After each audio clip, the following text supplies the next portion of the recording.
Ganito mag-Clear Watch, ayan. Click mo yung profile mo, ayan. Pag click mo sa profile mo, makita mo yung your channel, YouTube Studio. Ayan yung ang time watch ang i-click mo. Ayan, time watch, ayan. Andito na tayo sa time watch, ayan. Click mo yung tatlong dot dito sa gilid. Ayan, sa taas. Nakita mo tong tatlong dot, ayan. Ayan.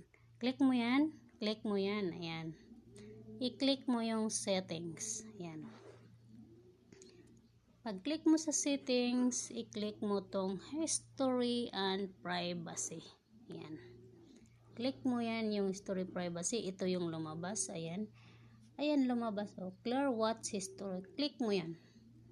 Pag-click mo sa Clear Watch History, i-click mo rin tong Clear Watch History. Ayan. Ayan. Clear Watch ka na. Ayan, balik ka doon. Ayan.